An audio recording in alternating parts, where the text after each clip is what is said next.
사랑하시는 우리 아버지 앞에 저희들도 자녀로 한마음으로 또 이렇게 모여 예배드리게 해주심을 감사를 드립니다.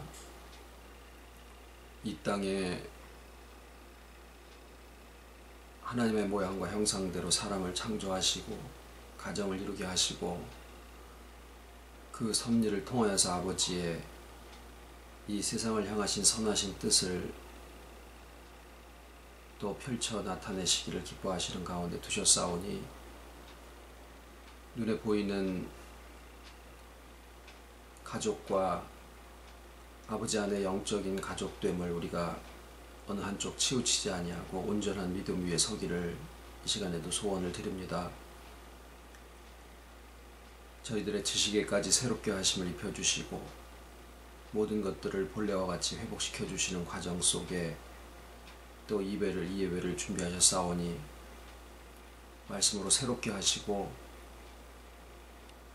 또 주께서 친히 우리에게 주시는 모든 복음이 우리의 마음에 편안하고 쉽고 가볍다고 하신 그대로 우리가 진리 위에 서기를 원하옵고 아버지의 은혜 가운데 보호받기를 원하오니 말씀으로 늘 새롭게 하시고 하나님에 대한 지식과 자기 자신과 또 이웃에 대한 모든 바라보는 시각이 본래와 같이 주께서 우리를 아시는 것처럼 온전하게 알기를 소원을 드리고 이 시간에 나누는 모든 말씀이 우리의 삶과 인격을 통하여서 얼마든지 세상을 비추고 또 모든 심령 위에 또 아버지를 아는 지식이 충만하기를 간절히 소원을 드리와 모든 말씀 예수님의 이름으로 기도드립니다. 아멘. 하나님의 말씀 창세기 9장 20절로 27절까지입니다. 창세기 9장 20절.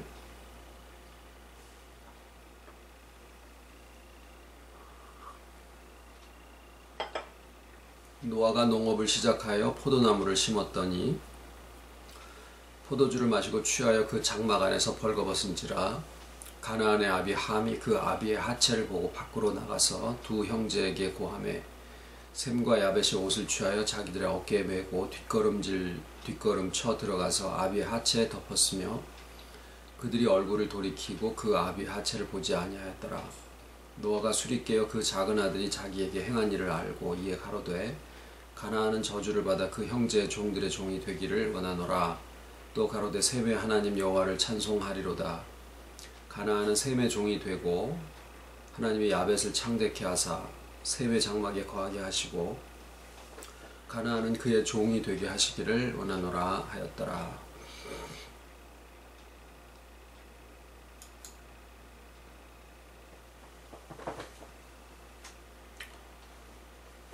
이 구절에 대한 해석과 설교가 참 많이 오해되어 있습니다. 가장 흔한 이해는 노아가 말년에 노망이 들으셨는지 그 노아 방주를 짓고 평생을 그렇게 하나님 앞에 의인으로서 사시다가 어쩌자고 말년에 그래 술에 취해가지고 자신을 그렇게 지키지를 못하고 벌거벗어 가지고 더군다나 작은 아들이 한 일을 보고 술에 깨서 자기가 잘못했는데 둘째 아들을 갖다가 그냥 저주를 해서 오늘날 그냥 흑인들이 그 고생을 하도록 했느냐 이런 오해들이에요. 지금 우리가 이제 회복되어져 가는 말씀을 나누고 있습니다. 그런데 이제 노아 할아버지, 노아에 대한 부분도 참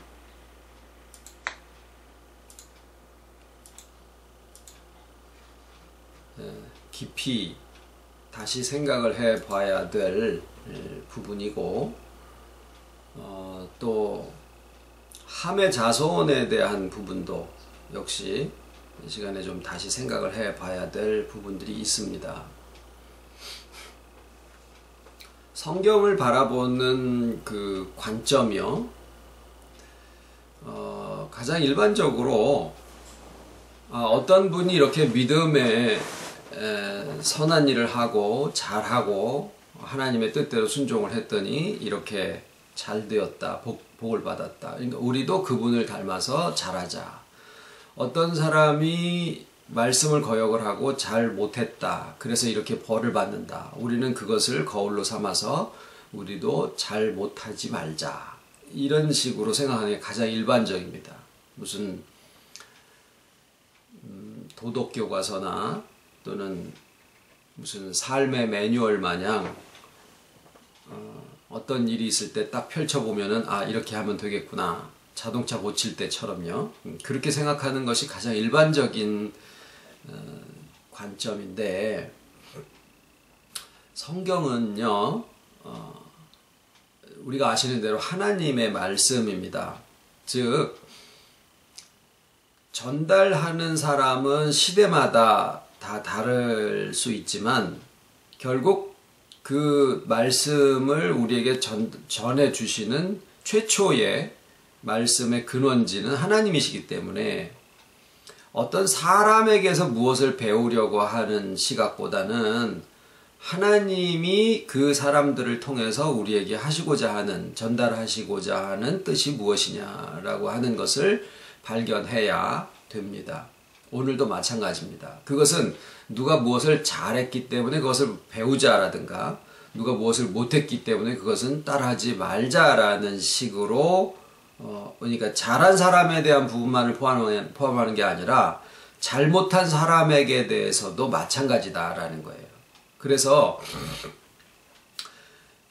지나치게 어떤 성경에 있는 사람이 예수님 외에 어떤 사람이 부각되어져, 너무 지나치게 부각되어져 있으면 그것도 지나쳐진 거고, 어떤 사람이 성경에서 지나치게 평가가 아주 땅바닥에 떨어져 있다라고 하면은 그것도 지나친 거고 우리가 잘못 오해한 것일 수 있다라는 겁니다.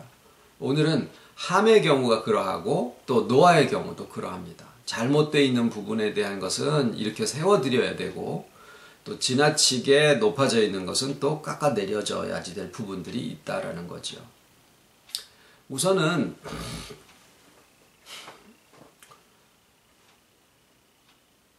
술에 취해서 하체가 드러나서 그 하체를 이 함이 보고, 뭐 이런 표현들이 있잖아요. 하체를 보지 않고 샘과 야벳이 겉옷을 등에다가 이렇게 덜터매고 가서 덮어서 하체를 보지 않았다, 이렇게 되어 있는 그 부분에 대한 해석이 우리로 하여금 오해를 불러일으키게 할 수 있는, 성경을 그릇되게 해석할 수 있는 그런 잘못된 단서를 제공하고 있는 점이 있어요. 그러니까 신체의 어떤 특정 부위를 얘기하는 게 아니다라는 겁니다. 이래 하체라고 되어 있다 보니까 그냥 허리 아래의 몸뚱아리라고 우리가 알지를 않고 그것을 마치 허물, 수치 또는 뭐 성기 이런 식으로다가 잘못 우리가 오해를 할 수 있는 소지가 있어서 마치 그 부분이 어떤 범죄에 또는 수치에, 하나님이 주신 신체의 어떤 부분이 다른 부분에 대해서 수치스러워야 되는 이유가 없어요. 그런데 그런 해석의 용어를 표현을 하다 보니까 해석이 잘못되어져 들어가 가지고 마치 인류의 타락도 그런 부분과 연관지어져 있는 것이 아니냐라는 오해를 불러일으키고 있는 것이 사실인데, 왜 본래의 그 원어와 또 다른 언어에서 이렇게 표현되어 있는 것을 보면 그저 벌거벗었음을 이야기를 하고 있습니다. 그러니까 아비의 하체를 보고라고 표현을 해서는 안 되고 아비의 벗었음을 보고 그것을 보지 않으려고 덮었다, 이렇게 표현을 해야지 정확한 표현이 되는 겁니다. 그런데 이 벗었음이라고 하는 것을 노아 할아버지의 노망으로 과연 볼 것이냐라는 거죠. 왜냐하면은 그때 당시에 그냥 여러 가지 일들이 많이 지나갔다. 방주를 지었고 사람들이 다 멸망을 했고 이 사람들은 방주를 지은 것으로 해서 그 홍수의 멸망으로부터 살아났고 이런 정도의 몇 가지 사건이 지난 것으로 그냥 볼 것이 아니다라는 거예요. 왜냐하면은 그저 방주를 지으라 그래서 방주를 지었다 그런 어떤 보이는 방주를 얘기하는, 물론 그때 당시에는 보이는 방주를 축구장 크기만하게 서울에 있는 3.1빌딩을 뉘어놓은 것만한 그런 방주를 지었는데 오늘은 우리는 그런 방주를 짓지는 않습니다. 당연히. 물론 교회를 거기다가 이렇게 접목시켜서도 안 됩니다.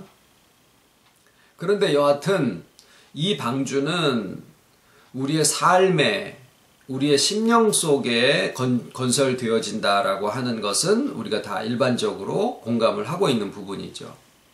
그러면 노아도 식구들과 더불어서 방주를 약 60년에 걸쳐서 방주를 지은 것으로 되어 있는데 500세에 세 자녀를 낳고 그들이 결혼할 즈음에 방주를 짓기 시작해서 600세에 방주가 떴으니까 보통 한 60년 정도 걸렸을 거다라고 생각을 합니다.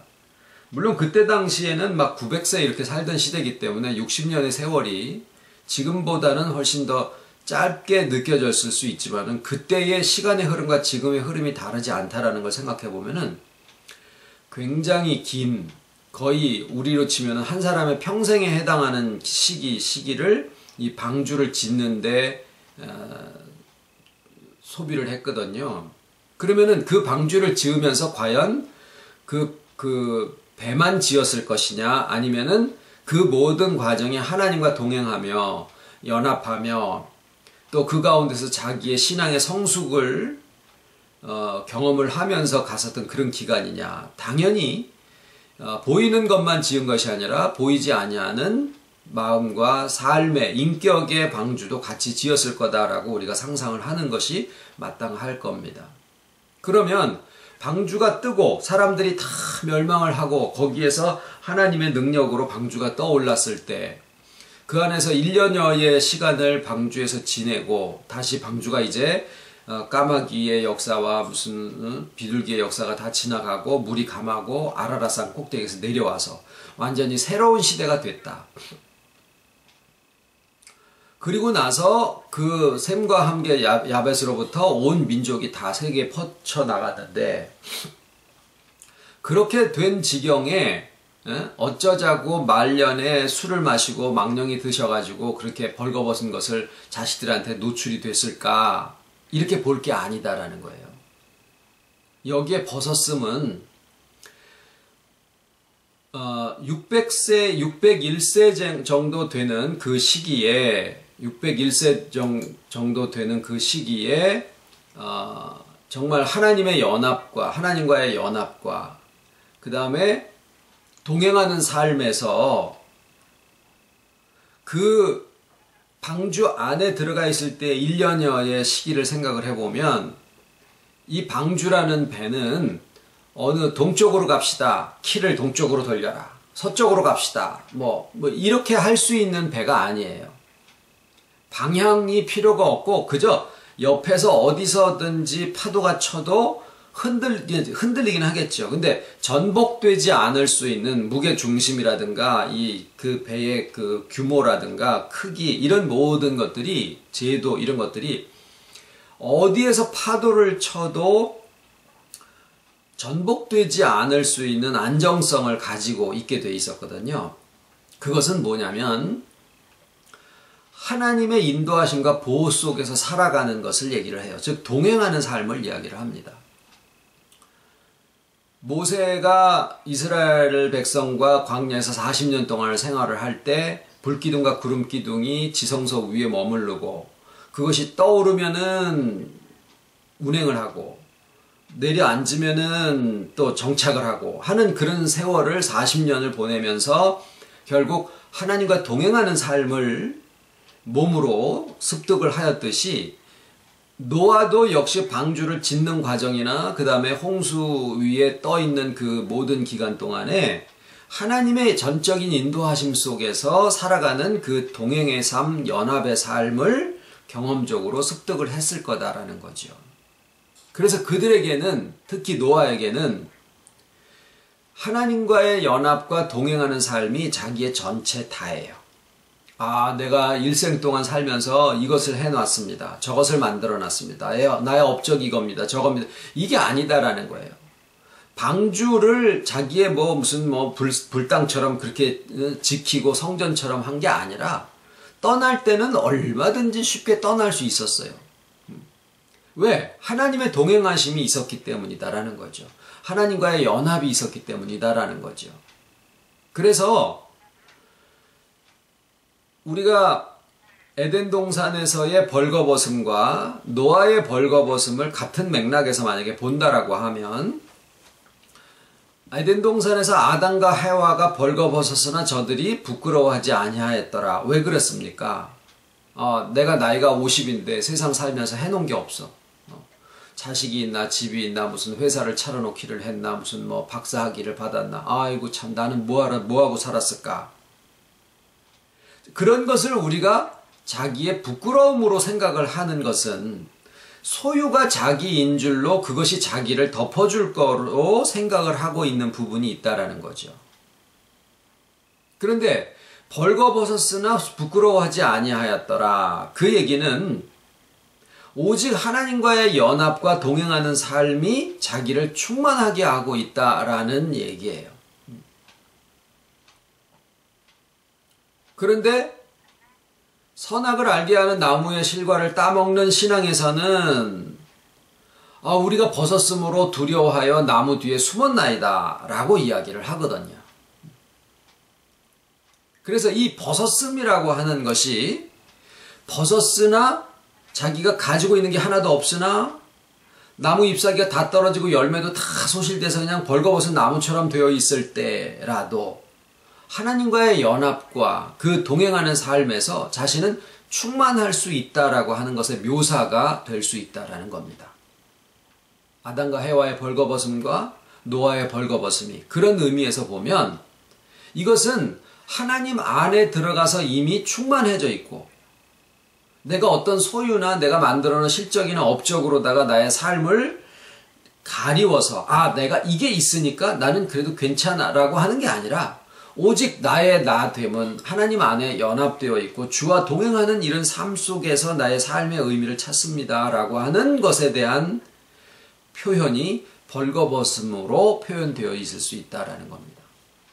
그런데 이것은 아까 처음에 말씀드린 것처럼 노아가 방주를 지었는데 그 방주를 자기의 업적으로 생각하지 않을까요? 그런데 방주를 아라랏산에다 놔두고 얼마든지 이 노아는 거기를 떠날 수 있었습니다. 그걸 성전으로 삼아서 거기에서 뭘 주구장창 산 게 아니다라는 거예요. 그럼 왜 그런 일이 가능했을까? 왜 60년 동안을 그 피땀 흘려서 만들어 놓은 그 방주를 쉽게 떠날 수 있는 마음을 가지게 되었을까?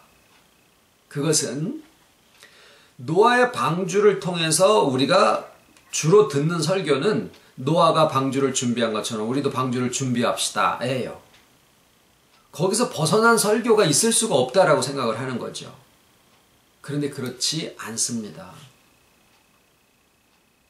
노아의 방주에서 우리에게 주시는 하나님의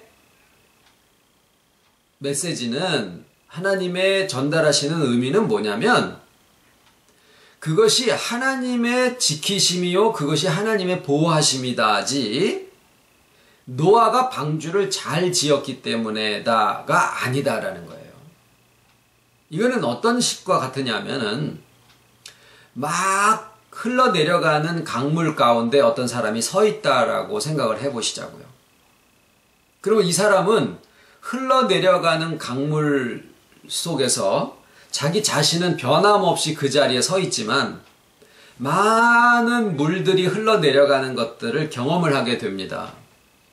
그러나 실상은 자기가 한 것은 없다라고 고백을 하게 돼요. 왜? 자기는 그 자리에 서 있는 거니까. 그렇지만 그 서 있는 그것을 통해서 이 사람은 많은 것을 보고 듣고 접하고 경험할 수 있게 됩니다. 흘러가는 물들을 통해서. 물론 물과 따라서 흘러가는 사람은 그냥 멸망에 빠질 수도 있겠죠. 그러나 제자리에 서 있는 것 자체도 참 쉬운 것은 아니지만 제자리에 서 있기 위해서 자기가 특별히 수고하는 것은 아니다라는 거죠. 노아의 방주는 그런 의미입니다. 하나님의 인도하심과 하나님의 지키심과 하나님의 보호하심과 동행하심 속에서 방주를 짓습니다. 그리고 그러는 가운데 노아는 많은 것을 듣고 보고 접하고 경험을 하게 됩니다. 거기서 많은 것을 습득하고 배우게 됩니다. 그러나 그것을 자기 자신이 이루어놓은 성과로 생각하지는 않는다라는 거예요. 왜? 강물 위에 서 있는 사람처럼 발을 딛고 서 있는 사람처럼 자기 자신이 무엇을 했다라고 생각지 않는다라는 거죠. 거기에서 노아는 하나님의 인도하심을 배웠고 하나님의 동행하심을 경험을 했었더라라는 거죠. 그래서 그 모든 방주의 역사와 홍수의 역사와 아라랏산에 내려앉은 그 모든 역사가 끝났을 때 그는 기꺼이 하나님과의 연합과 주와의 동행으로 나의 전부를 삼을 수 있습니다라는 고백이 가능했었을 거라는 겁니다. 그게 벌거벗음으로 나타났을 수 있는, 왜? 아무것도 내가 가지지 않아도 벌거벗고 있어도 나의 실적이 이렇습니다. 나의 업적이 이렇습니다. 내가 성과를 이런 것을 냈습니다. 라고 하는 것으로 자기를 치장하지 않고 나의 나됨은 오직 주와 하나됨이요 하나님과 동행함이요 삼위일체께서 나의 거처를 함께 하신다라고 하는 이 한 가지의 경험적 사실과 믿음에 근거한 인식으로 자기의 삶을 결정을 하고 그것을 고백을 하고 있을 때 세상에 어떤 것들이 오고 가는 거에 괴념치 않는다라는 거죠. 그것이 에덴 동산에서의 아담과 해와의 벌거벗었으나 부끄럽지 아니하였더라라는 것처럼 이 노아도 역시 벌거벗었으나 그것이 수치로 느껴지지 않을 수 있었더라라는 거죠. 더군다나 장막 안에서. 그런데 자식들은 좀 달랐습니다. 자식들은 여전히 그 벌거벗음을 수치로 생각을 했었더라라는 거예요. 여기서 자식들이라고 표현을 한 이유는 함은 그것을 보고 형제들에게 고했지만 셈과 야벳은 그것을 보지 않고 뒷걸음질 쳐서 겉옷으로 덮어드렸다라는 것은 그들도 역시 그 벌거벗었음을 수치로 부끄러움으로 생각을 했다라고 하는 점에서는 다를 바가 없다라는 거예요. 단지 차이가 나타난다라는 거죠.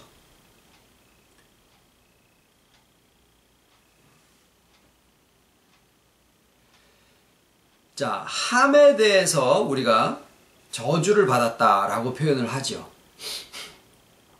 그래서 그 결과가 오늘날 흑인들이 그렇게 2000년 동안은, 2000년이 뭐예요? 몇천 년 동안을 그렇게 노예 생활을 하고, 지금 마틴 루터 킹 목사에 의해서 겨우 이제, 선거권도 가지고 버스 안에서도 흑인들은 뒤쪽으로 타고 백인들은 앞쪽으로 타고 화장실도 같이 못 쓰게 하고 이런 수모의 시절을 겪으면서 살아오다가 오늘날은 이제 그런 인종차별이 없는 세계에서 살고 있다. 같은 차를 타고 같은 데서 밥을 먹고 같은 데서 공부를 하고 이런 나는 꿈이 있습니다. 이러면서 이제 막 연설을 하는 것을 이제 보신 적이 있으실 텐데 근본적으로 지금도 막 그 흑인들에 대한 그 차별은 여전히 존재하는 게 사실이고 이 흑인들은 이렇게 성장을 하면서 한 16세 정도 이상이 되면은 이 사람의 눈을 똑바로 쳐다보지 못하는 그런 습성을 가지고 있다고 합니다. 즉 노예의 문화를 배우게 된다라는 거죠. 그 자기 조상들로부터 내려온. 그런데 그것이 명백한 성경 신학적인 해석의 오류에서부터 발생된 것이다 라고 하는 몇천 년 동안을 그렇게 해석을 해서 함의 자손이 흑인이다 라고 생각을 해서 그때 당시에 미국 남부에 있는 대지주들 목화 농장에 일손들이 많이 필요하고 그러니까 아프리카 가지고 흑인들을 갖다가 잡아와서 쿤타킨테 뭐 이런 옛날 그런 영화도 있었어요. 그 사람들 잡아와서 노예로 쓰면서도 그것이 신학적으로 정당하다라고 하는 것을 뒤에서 신학적인 지원을 해준 사람들이 목사들이에요. 신학자들이고. 그런데 오늘날에 와서는 이 오늘날의 신학자들에 의해서 그것은 명백한 신학적인 해석의 잘못이다라고 하는 것을 지금 밝혀놓은 상태지요.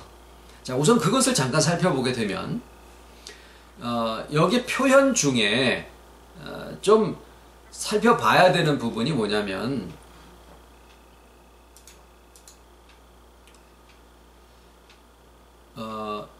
여기에 그 작은 아들이 함이죠. 자기의 행한 일을 알고 이에 가로되 뭐라고 그러냐면은요, 함이 저주를 받아 라고 하지 않고 가나안은 저주를 받아 그 형제 종들의 종이 되기를 원하노라. 또 셈의 하나님의 여호와를 찬송하려다. 가나안은 셈의 종이 되고 고고 하나님이 야벳을 창대케 하사 셈의 장막에 거하게 하시고 이렇게 돼 있어요.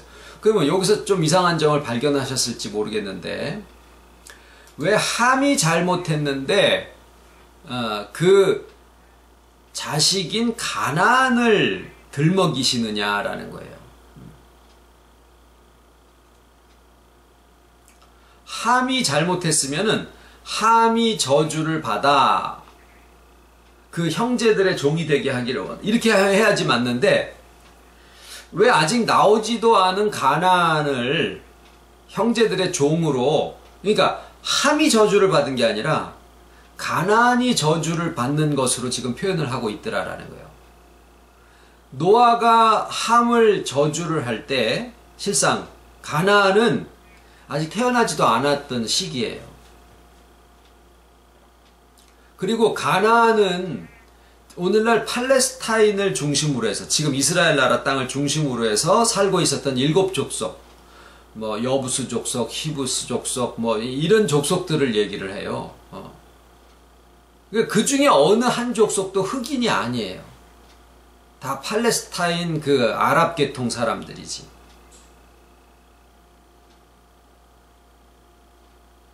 근데 이제 오직 그냥 이 대충 해가지고 셈 족속은 백인이고 야벳 족속은 황인종이고 함 족속은 흑인 족속이라고 얘기를 하는데 그냥 일반적인 고대에서부터 내려오는 잘못된 해석을 우리가 배워서 그런 거지, 오늘날 인류학자들이 다 공통으로 얘기하는 야벳 족속은 페르시아 있죠. 아리안 족속들의 조상들이다 라고 이야기를 하는데 이견이 없어요. 다 그렇게 생각을 해요.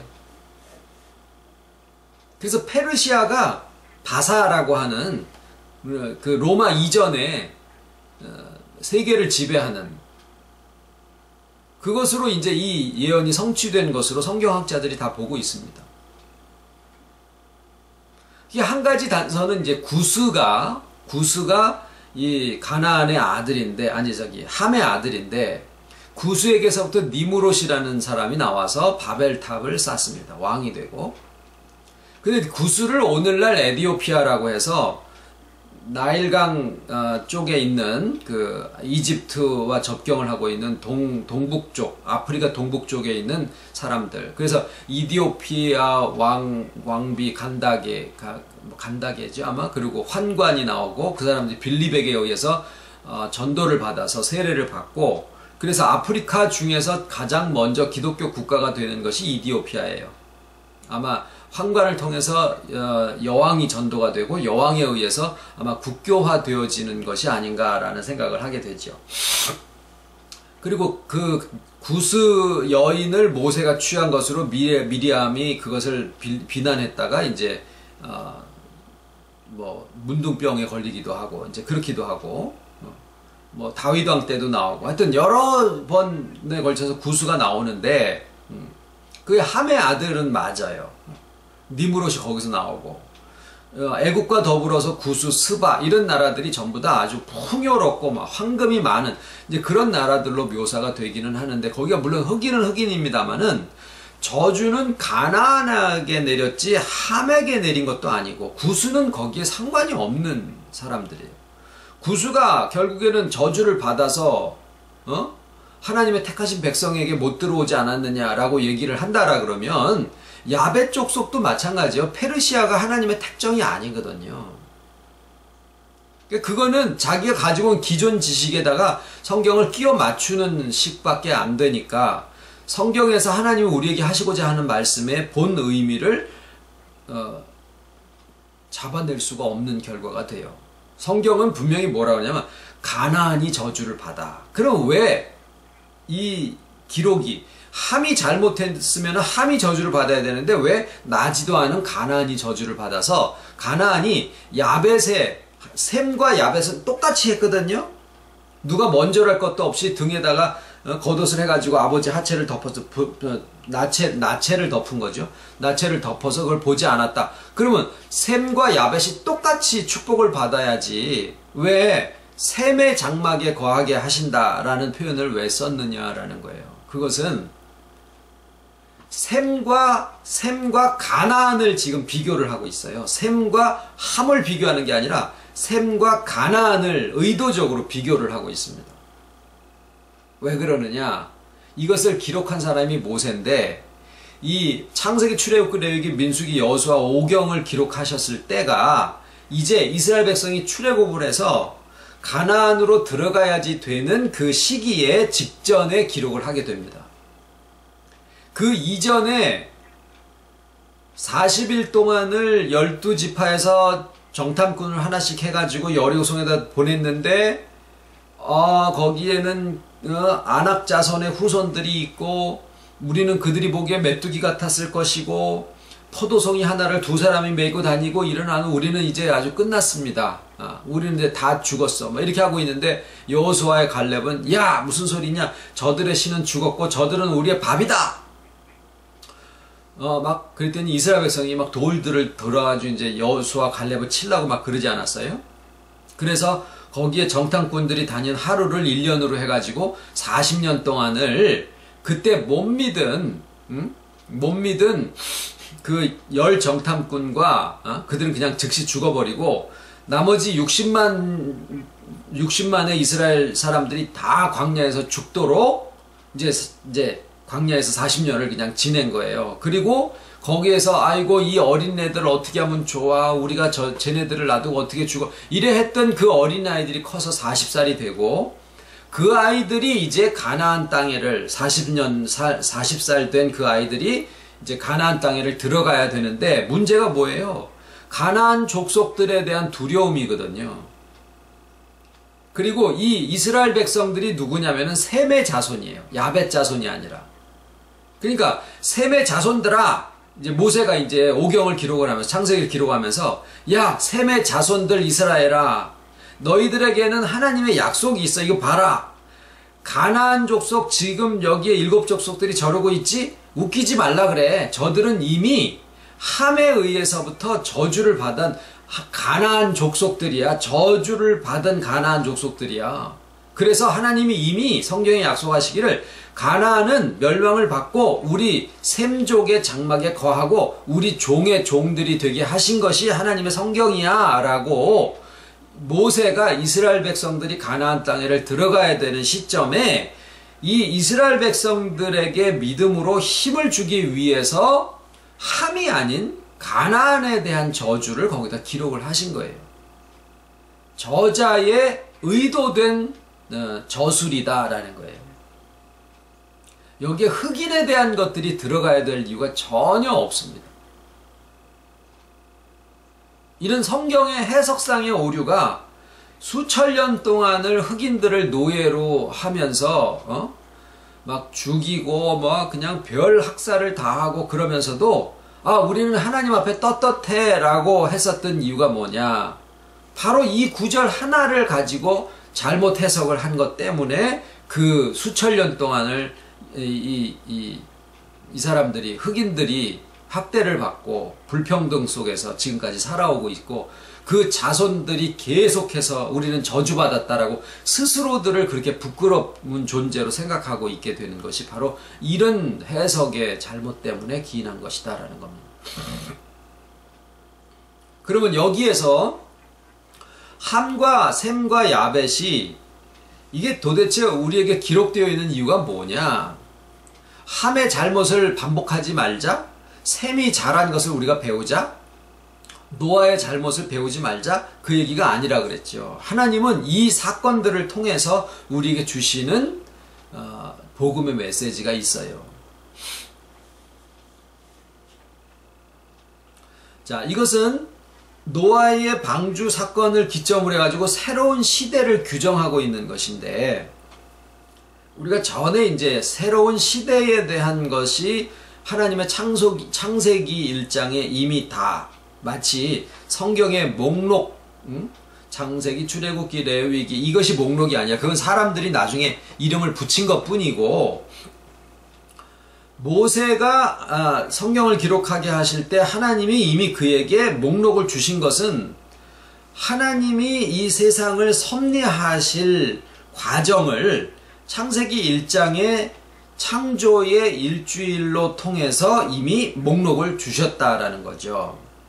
그 중에 둘째 날 하신 역사를 보면 물 가운데 궁창을 두어 궁창 아래의 물과 궁창 위의 물로 나뉘게 하시니라 라는 거예요. 아까 잠시 강물 위에 바닥에 발을 딛고 서 있는 사람이 강물이 흘러가면서 자기는 그저 가만히 서 있지만 강물들이 흘러가면서 많은 것을 보고 듣고 접하고 경험할 수 있다, 배울 수 있다라는 말씀을 드렸지요. 자, 물이라고 하는 것은 요한계시록에 해석되어 있기를 이 물은 많은 언어와 방언과 나라와 백성과 열국이라.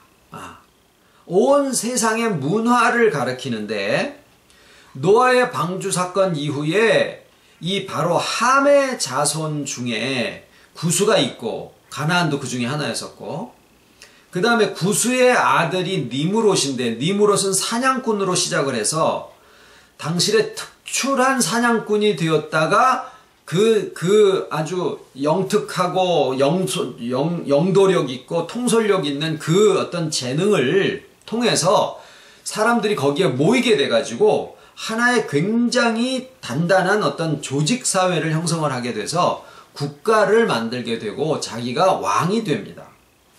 인류 최초의 왕이 돼요. 그래서 한국이 옛날에 경부고속도로를 만들 수 있었던 이유가 박정희 대통령의 그 독재라고 하는 그 시절에 아주 그냥 그 전제정치, 이것 때문에 가능했었던 거잖아요. 그런데 그때 당시에 니므롯이 그런 정도의 같은 강력한 통수권을 행사할 수 있었던 거예요.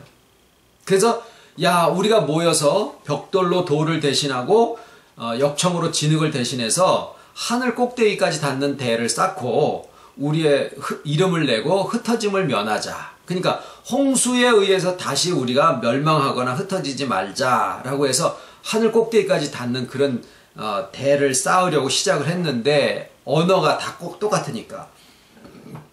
근데 하나님이 보시기에 이것이 선하지 않아서 야, 이거 안 된다. 이게 다 이루고 나면은 저들을 다시는 멈추지 못하니까 우리가 내려가서 저들의 언어를 혼잡하게 하자. 그래서 언어가 혼잡이 됐습니다. 이 언어의 혼잡을 오늘날 영어, 불어, 소련말, 한국말, 일본말, 중국말 이렇게 달라져서 그것을 얘기하는 게 아니에요. 요새는 이제 무슨 통역을 해주는 앱이 나와서 그냥 귀에다가 이어폰을 꽂고 스마트폰만 들고 있으면은 내가 얘기하는 것을 상대방은 불어로 듣고 어떤 사람은 영어로 듣고 이런 앱도 이제 소프트웨어도 나왔다라는 것이 광고가 되더라고요.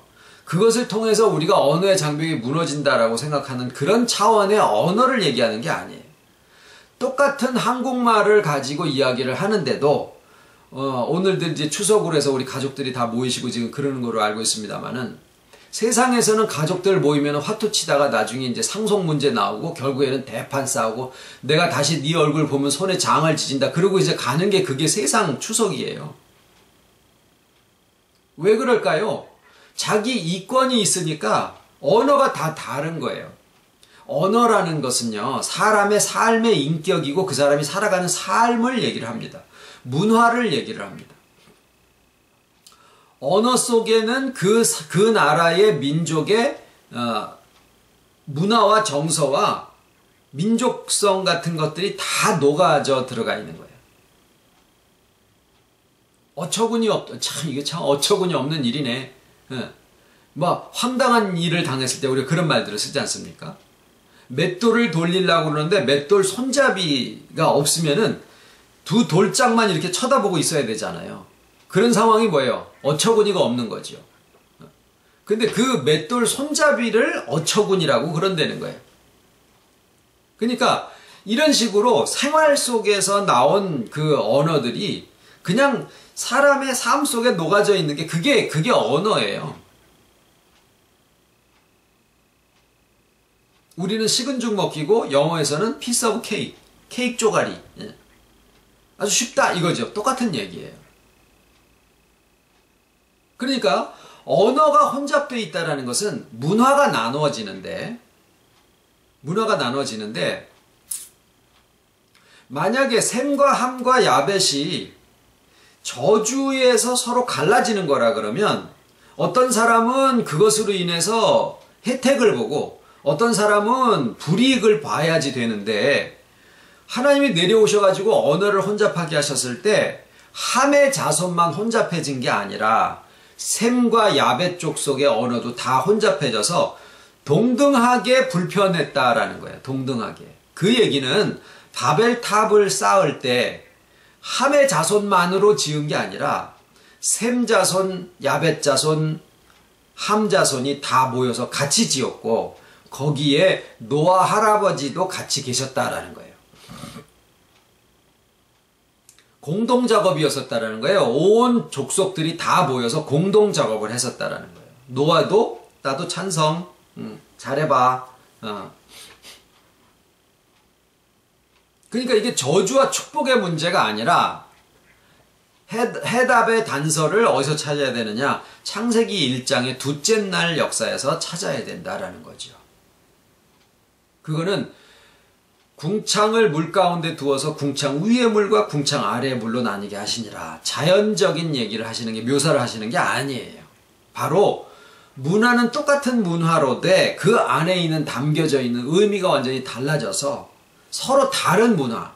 성경을 보되 세상적인 시각으로 볼 수 있는 시각이 있고 하나님의 언어로 바라볼 수 있는 시각이 있고 똑같이 밥을 먹고 사람들이 모여서 문화를 만들고 경작을 하고 무엇을 발전시켜 나가는데 하늘에 속한 말이 있고 땅에 속한 말이 있고 하늘에 속한 문화가 있고 땅에 속한 문화가 있고 그래서 우리가 여기에 뭐가 되는 지식에 이르는데 지식에서 지식을 더하고 낮은 낮에게 지식을 더하고 밤은 밤에게 지식을 더하는데 문화는 발전하고 지식은 축적이 되고 사람들은 왕래가 빨라지고 모든 것들이 막 팍팍팍팍 돌아가고 옛날에 100년 동안에 이루어지는 일이 지금은 뭐 10년, 5년 뭐 점점 더 짧게 지금 막 세대가 바뀌어지고 있는데 그러면서 지식이 점점 발전하지만 그 지식의 차원이 서로 달라진다라는 거예요. 하늘에 속한 지식이 있고 땅에 속한 지식이 있고 그래서 이것은 뭐에 의해서 나누어지느냐 하면 세상 지식은 오로지 이성으로만 모든 것을 인식하고 경험하고 지각하고 배우게 되는데 하나님의 말은 이성과 더불어서 하나님의 주신 복음에 의한 믿음으로써 모든 것을 바라볼 수 있는 두 가지의 시각을 가지게 된다는 거예요. 세상은 어떻게 지어졌느냐? 하나님의 형상으로 지어지되 흙으로 지음받은 인생도 보이는 인격이 있고 보이지 아니하는 인격이 있고 세상도 보이는 세상과 보이지 아니하는 세상이 공존해서 그 안에서 서로 조화를 이루면서 살아가게 되어 있는 것이 하나님의 창조인데 마음속에 하나님을 두기를 싫어하는 사람들의 경우에는 하나님과의 연합에서부터 떠나 있기 때문에 오로지 이성이 주인이 돼서 겪어본 거에 의해서만 세상을 습득하게 되는데 하나님의 주신 믿음을 가진 사람들은 믿음에 의한 지식과 경험에 의한 두 가지의 인식론을 가지고 세상을 바라보기 때문에 온전하게 되고 주께서 나를 아시는 것과 같은 식으로 내가 세상과 나와 하나님과 이웃을 알게 된다라는 거예요. 그런데 믿는 사람들이 가지고 있는 오해 중에 아주 엉덩이에 뿔난 송아지처럼 잘못되어 있는 것이 뭐냐면 이성 없는 믿음만 가지고 신앙생활을 하는 사람들은 정말 답답하고 쥐어 박을 수도 없고 그게 최고인 줄 알아요. 어떤 일을 벌려놓고 이성은 생각하지 않고 사람들의 경우 이치는 완전히 무시를 하면서 오직 믿음 하나로 기도만 하고 앉아있어. 이런 사람들은 그냥 가가지고 그냥 주워 박을 수도 없고 말이 안 통하는 거예요. 하나님은 그렇게 우리를 만드시지 아니하시고 이성을 주시되 믿음과 더불어서. 그래서 예수님도 뱀같이 지혜롭고 비둘기같이 순결하라. 두 가지를 같이 말씀을 하신 거고 이성 없는 믿음처럼 위험한 게 없고 믿음 없는 이성처럼 껍데기적인 것이 없어요.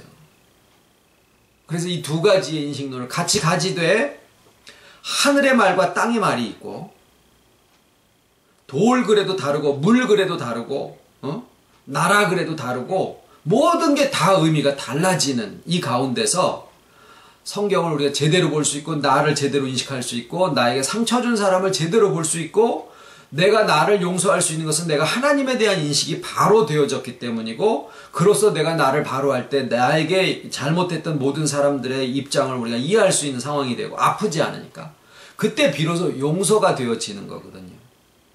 그래서 골로새서에 나와 있는 것처럼 지식에까지 새롭게 함을 입어서 새로운 피조물이로다 하는 것들이 비로소 여기서 가능하다라는 겁니다.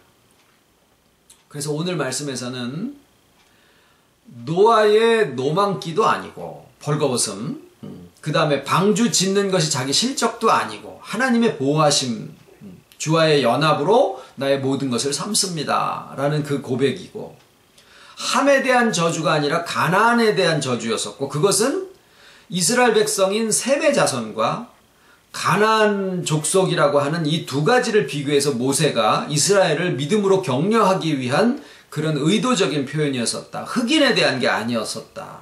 그 말씀을 드린 거고 함이 한 것은 결국 무엇을 크게 잘못한 게 아니라 잘못한 게 아니라 결국 하나님의 섭리 가운데서 함이 표현한 것은 이성만 가지고 세상을 바라본 거다라는 거예요.